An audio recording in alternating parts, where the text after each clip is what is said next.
I never thought I'd live to see the day my own daughter-in-law would raise her hand against me.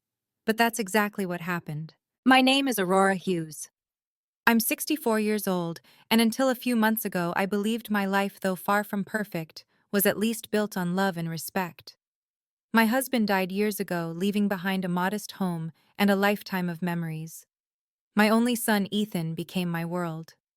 Everything I did, every extra shift, every sleepless night, was for him. I was proud of the man he'd become: calm, intelligent, successful. When he told me he was getting married, I wept tears of joy.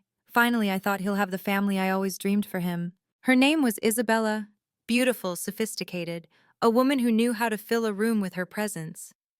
When Ethan brought her home for the first time, she smiled so sweetly, calling me Mom as if she'd known me forever. I thought I had been blessed with a daughter.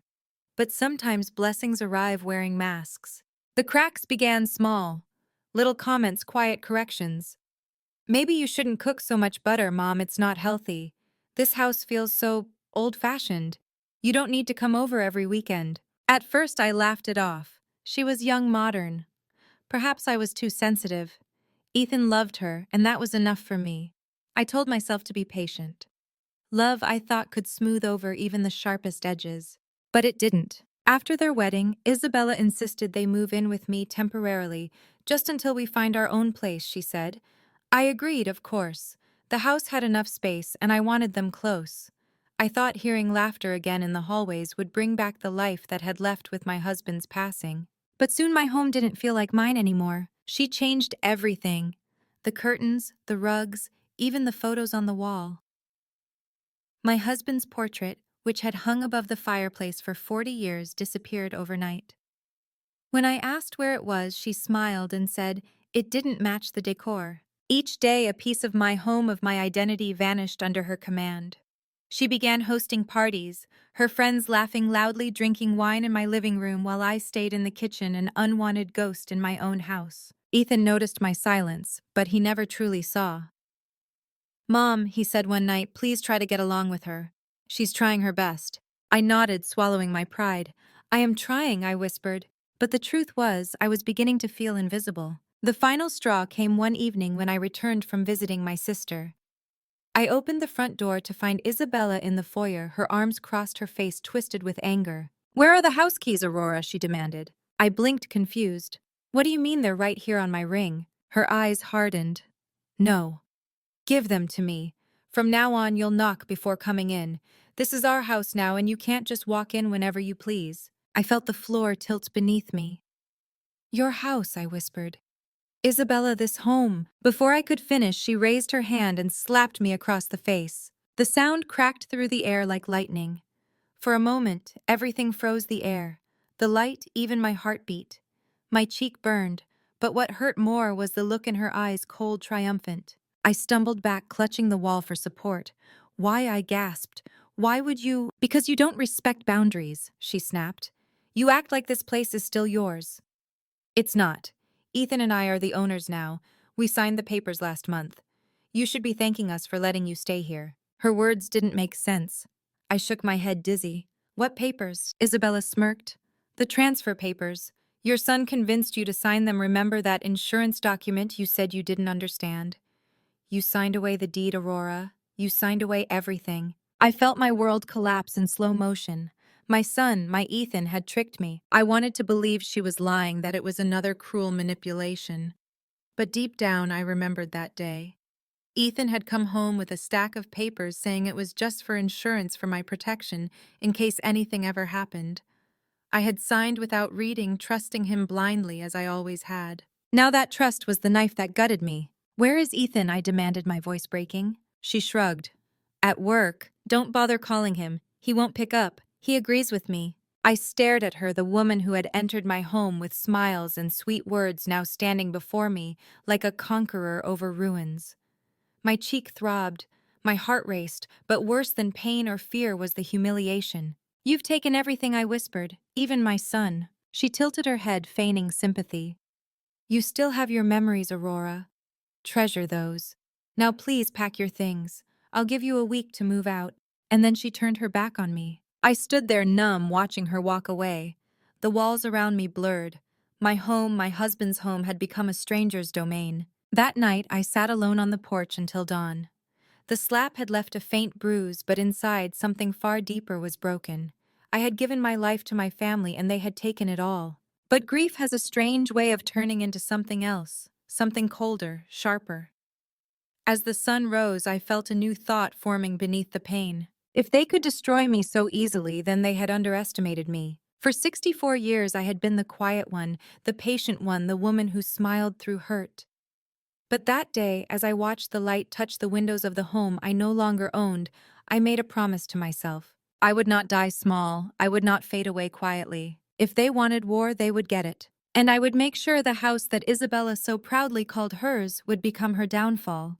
The days after that slap passed in a blur of shame and fury I hadn't known I was capable of carrying. I kept replaying the moment in my head, the smack, the look in Isabella's eyes, the way she'd pronounced the word ours like a verdict. Each replay stung anew, but beneath the rawness, a shape of resolve began to form. Humiliation was a hot, immediate thing, but revenge, if I allowed it, could be slow, patient, and entirely devastating. I would not let them think I was finished. I started small, the way you get used to moving through a house that no longer feels like yours. I touched the banister where Ernest used to rest his hand. I opened drawers where his tools had been, and I looked at the places Isabella had changed with a clinical measuring eye. Whoever she was, she hadn't thought to hide everything. People who act fast and cruel often forget the tiny details. A canceled subscription, a misfiled envelope, the original deed tucked away in a bank safety box. When you're trying to erase a life, you don't always erase the proof. First, I went to the kitchen drawer where I'd kept the important papers for decades. My hands shook when I lifted the false bottom, expecting the familiar thud of mortgage receipts and warranties. It was lighter than I remembered. A panic rose like bile. Had she taken everything? Had Ethan signed them away and moved them out like a thief in a night? I sat on the floor for a long while, breathing shallowly, listening to the house that had once been full of the cadences of family. It was quiet, too quiet. I called the county recorder's office the next morning, pretending to be a neighbor with a question. I asked casually about property transfers, about deeds executed in the past year. The clerk's voice was polite, oblivious to the undercurrent thrumming in my chest. "You can check the online database," she said, "or come in to see the original." I told myself I was calm, rational, but my hands fumbled with the phone. I made an appointment to go down there in person. Walking into the county office felt like walking into a courtroom. The fluorescent lights, the low hum of activity, the sense of officialdom pressed against me like a weight. When the clerk pulled up the property record for my address, my stomach dropped. There it was, a transfer filed 3 months ago. New owner Ethan Hughes and Isabella Morales. Date 2 days after the insurance papers Ethan had asked me to sign. I felt as if the floor had opened beneath me. I asked to see the copy, and the clerk printed it out without fanfare. The signature looked like mine, my name scrawled in a spike of hurried looped letters. I knew that hand. I had signed it. I had trusted my son. My throat closed so hard I thought I would choke. I left the office and sat on a bench outside until my vision cleared. The world looked the same trees, the same steady march of strangers hustling past. But inside me, everything had shifted. A betrayal like this is not just about money. It's about a betrayal of all the small sacred exchanges that make a family, the bedtime stories, the scraped knees, the whispered reassurances. Ethan had sold not only a house, but every memory tied to it. He had moved my husband's photo, he had erased the years. It felt like erasure by degrees, the slow kind that cuts deep. When I returned home, I did not confront them immediately. I knew melodrama could be used against me, could be twisted into proof of senility or instability. Instead, I made arrangements. I called an old friend, Carlos, simple, direct, no emotion in my voice, and asked if he could come over. Carlos had been a neighbor for 20 years, a man with retired cop habits and a soft spot for my flan. He arrived within the hour, one hand on his cane and a look of immediate concern on his face when he saw the bruise on my cheek. "You should have called me earlier," he said, and I wanted to say I had been too ashamed. Instead, I told him the truth: the slap, the papers, the deed at the county office. He listened without interrupting. his eyes narrowing as the pieces fell into place. "They think they can take what they want while you sleep," he said finally.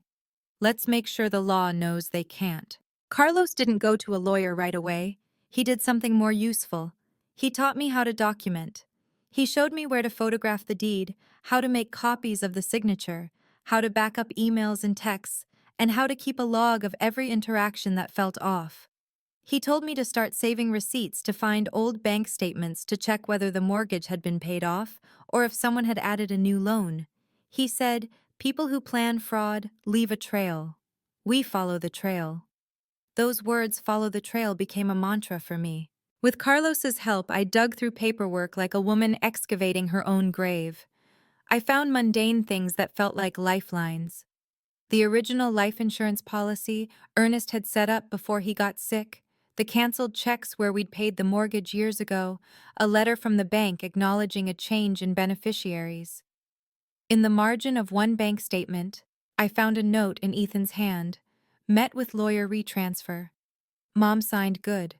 I felt like a child again, like the day I'd given him his first bike, and he'd promised to always take care of me. That small inked note cleaved something open inside me. It was proof of deliberate intent. We also searched the house for the portrait of Ernest.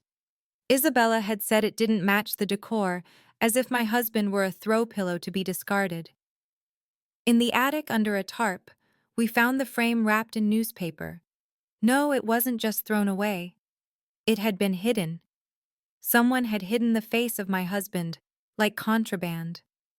I unwrapped the portrait and pressed my hand against his painted cheek, and for the first time since the slap I cried not from humiliation, but from the bitter, aching clarity that came with seeing what had been done. Armed with copies of the deed bank records and the portrait, Carlos and I sat down to plan. He suggested a quiet but effective course document. Everything, get legal counsel, and most importantly, do not allow them a moment's excuse to call me unstable. Let them think you're frail if you have to, he said, but always be the one taking the next step. We would not rush to the police with accusations that could be spun into hysteria. We would be methodical, a lawyer to contest the deed, forensic accountants to trace transfers, and if necessary, cameras to catch any further tampering. The idea of a camera made my skin prickle secretly watching my own son, but Carlos was firm. "They took your home with paperwork," he said.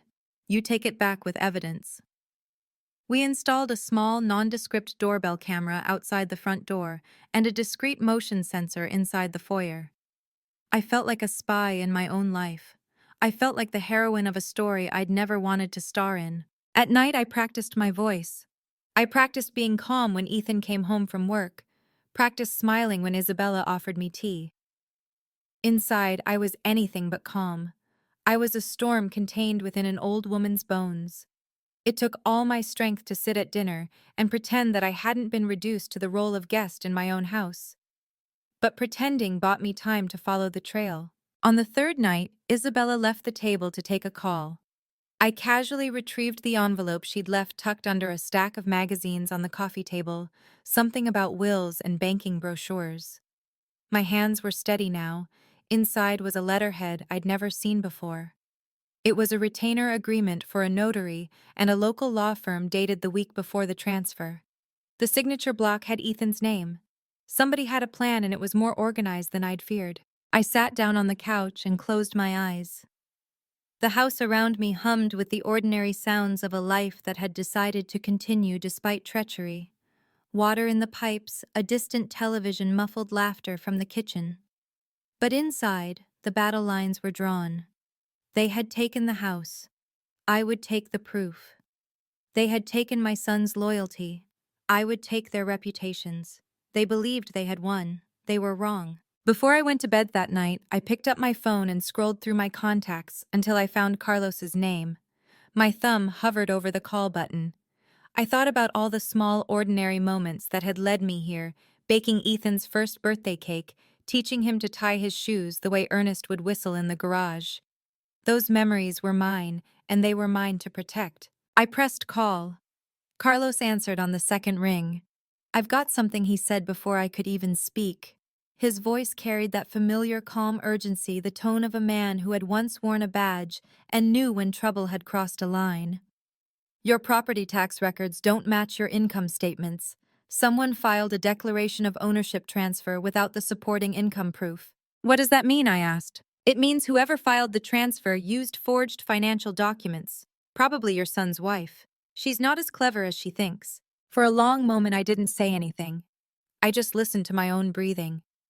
Somewhere deep down, I had known the truth all along. Still hearing it aloud made my throat tighten. Can we prove it? I finally whispered. Not yet, he said, but we can get there. I have a friend who still works at the bank. He can pull the signature records. Once we have that, we'll have your leverage. That word leverage settled in my chest like a heartbeat. When we hung up, I walked slowly to the kitchen. Isabella was there humming softly, making herself a smoothie.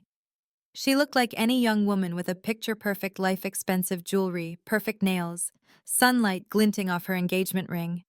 But underneath, I saw something else, the kind of arrogance that comes only when someone thinks they've already won.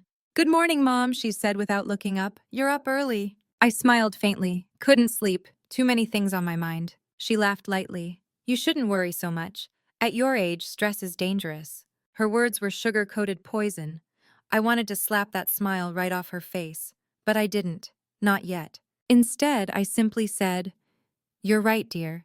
That's why I've decided to take a little time for myself. Go through old memories, organize my papers, clean the attic. You'd be surprised how many things a lifetime leaves behind. Her eyes flickered for just a second, a tiny nervous spark she tried to hide behind another smile. She knew there were things in that attic she didn't want me to find. That reaction was all the confirmation I needed. For days, I played the perfect fool. I baked cookies, smiled through dinner, asked about her job, and complimented her dresses. But every night after they went to bed, I climbed the creaking stairs to the attic. Dust and cobwebs hung in the air, but the space was familiar, comforting.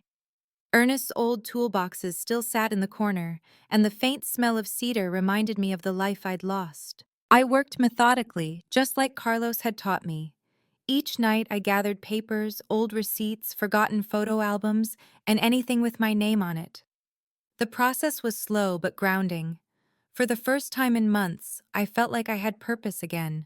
On the fourth night, I found it. Beneath a stack of yellowed newspapers, there was a small metal box. Ernest's box, the one he'd kept locked since our early years. I remembered asking him once what was inside. He had smiled and said, "Just things that keep us safe."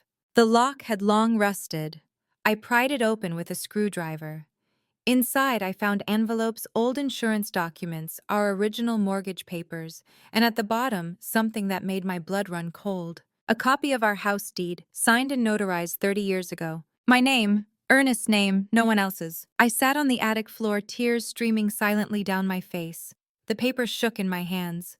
I traced my husband's handwriting with my fingertip and whispered, "You saved me, didn't you?" That copy was more than proof. It was my anchor. If the originals had been tampered with, this could expose the fraud. I called Carlos immediately. He answered groggily, but perked up when he heard my voice. "You found it?" "I did. The deed, the original, their signatures aren't on it." He whistled low. "Then we've got them. Hide it somewhere safe. Don't keep it in the house." That night, I slipped the document into an envelope and tucked it beneath a loose tile at the bus station near my church. No one would think to look there. The next morning, I noticed something different about Ethan. His eyes avoided mine. His words came clipped mechanical. Guilt had finally found its way into his voice. "Mom," he said quietly, "Isabella told me you've been going through the attic. You don't need to do that. We can take care of everything." Everything I asked, my voice calm, even my memories. He flinched. "Mom, please, you don't understand." I stared at him for a long moment, the way only a mother can look at her child through the eyes of love twisted by disappointment. "No, Ethan," I said softly. "I understand perfectly." That evening, Isabella cornered me in the hallway. Her tone was different, sharper, less composed. "I know what you're doing," she hissed. I raised an eyebrow. "Do you? You think you can take back the house, undo what's done? You can't. Ethan signed the loan. I filed the papers. It's over." For a moment, I let her believe she was winning. Then I leaned closer and whispered, "I wouldn't be so sure." Her smile faltered just a fraction before she turned and walked away. That night, I couldn't sleep. I stood at the window staring at the quiet street outside. The house that had once felt like a sanctuary now pulsed with tension. But beneath that tension, something else stirred anticipation. I thought of Ernest. I thought of the slap. I thought of the woman who had strutted into my home and declared it hers. And I thought of my son, the boy I'd carried inside me, the boy who had signed away my trust for money. My heart ached, but beneath the ache was steel. Carlos called again the next morning. "We have the proof," he said. "The bank confirmed it, the notary was fake, and the financial documents were doctored. It's fraud, Aurora. They're finished." I exhaled shakily. "What do we do now?" "We wait. I'll bring a lawyer tomorrow. We'll hit them where it hurts, not just legally, but publicly. They'll lose everything they took from you." As I hung up, I caught my reflection in the window. The woman staring back at me wasn't the same Aurora who had been slapped in her own hallway. Her eyes were colder now, sharper. There was power in her stillness. Downstairs, I heard laughter. Isabella's laughter echoing like the sound of glass breaking. I pressed a hand against my chest and whispered to myself, "Enjoy it while you can." Because the next day, the walls of this house would remember whose name was written in its foundation. Morning came heavy with the scent of rain and reckoning. I had barely slept. Every creak in the house reminded me that this was the last day I would ever let them make me feel small. For months, I had lived under their arrogance, their cold laughter, their whispered conversations behind closed doors, but today they would see the woman they thought they had buried. Carlos arrived just after 9, carrying a briefcase and a quiet confidence that steadied me. Behind him walked a woman in a navy blazer and heels, sharp enough to slice glass. "Mrs. Hughes," she said, extending her hand. "I'm Angela Moreno, property law specialist. I've reviewed everything Carlos sent me. What your daughter-in-law did is not just unethical, it's criminal." "Criminal," I repeated softly, letting the word rest on my tongue like a prayer. Angela nodded. "We'll handle this carefully. The forged documents, the fraudulent notary, the falsified income statements, it's more than enough to reverse the deed and file charges. But the key is timing. They can't know we've discovered this yet. If they try to move money or transfer assets, it complicates the case." I nodded, the rhythm of her words calming me. "What do we do first?" Angela smiled faintly. "You keep doing what you've been doing, Mrs. Hughes, pretending to be small. But tonight, when they come home, I'll be here with an officer and a court order. You'll watch as they realize everything is gone." I almost felt guilty for how much relief that promise brought me, almost. That afternoon crawled by. Isabella spent the morning on her laptop, her voice loud as she gossiped over video calls, sipping wine before noon. Ethan returned from work early, his tone clipped, his eyes shadowed. They argued in whispers behind the closed study door. I didn't need to hear the words to know the cracks were widening. By dusk, the air felt electric. Storm clouds rolled in from the west, pressing against the windows. I sat quietly in the living room, a cup of tea untouched beside me, waiting. At 6:30, a knock rattled the front door. Isabella, irritated, opened it and froze. Angela stepped in first, followed by Carlos and 2 uniformed officers. The look on Isabella's face was almost beautiful in its confusion. "Good evening," Angela said calmly, holding up a folder. "Mrs. Isabella Hughes, Mr. Ethan Hughes. My name is Angela Moreno, representing Mrs. Aurora Hughes. We have an order from the county court regarding the fraudulent transfer of property ownership." What Isabella laughed, but it was brittle, cracking around the edges. "This is ridiculous. That property is ours. Angela cut her off smoothly. "Not according to the evidence. The transfer was executed using forged signatures, a falsified notary seal, and fraudulent income verification, all punishable offenses under Section 32.21 of the Penal Code. The property ownership reverts immediately to its rightful owner, Mrs. Aurora Hughes." The words hung in the air like thunder. Ethan's face went pale. "Mom," he started, his voice strangled. "You don't understand." "Oh, I understand perfectly," I said, rising slowly. My voice was steady, low, carrying years of grief and quiet strength.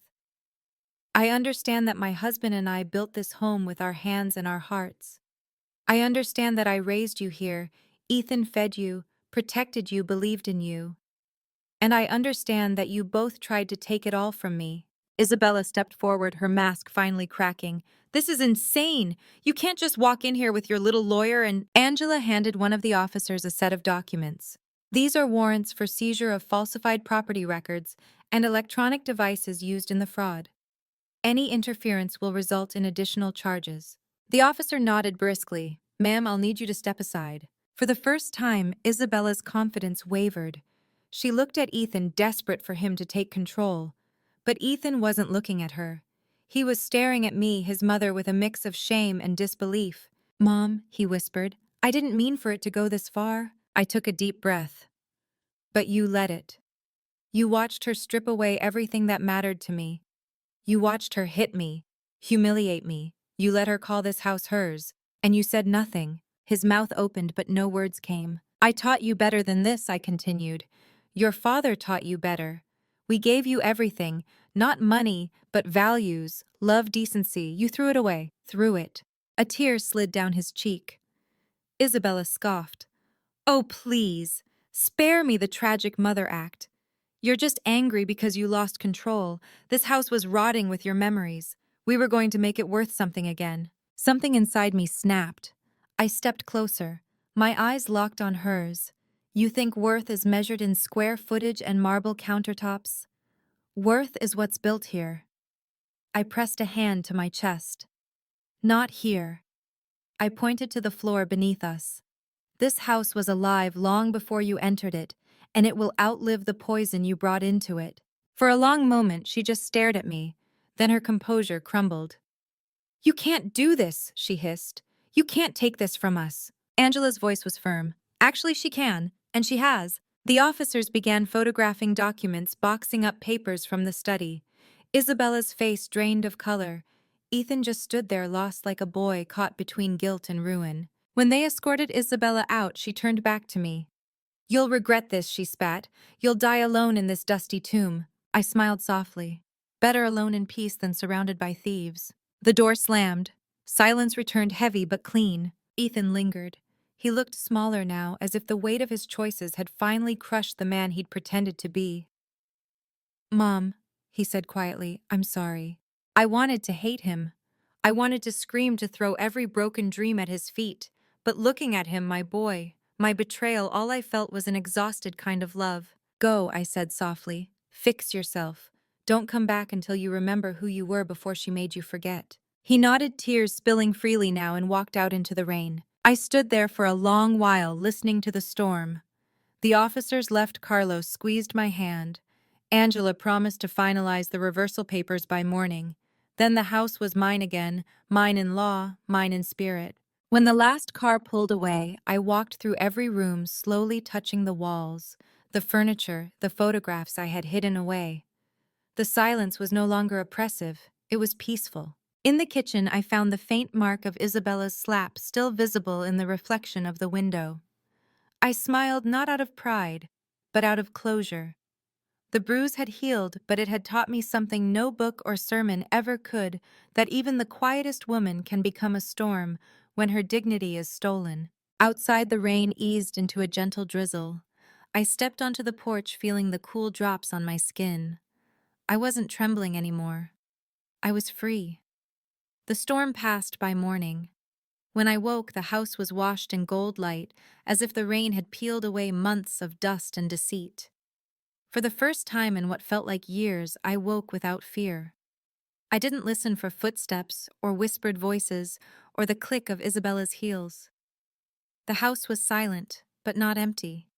It was mine again. I made coffee, real coffee the way Ernest used to like it, strong, bitter, honest. I carried the cup to the porch and watched the street outside come alive. Children on bicycles, neighbors walking dogs, sunlight glinting off puddles. It was all so ordinary, and yet for me it felt like a miracle.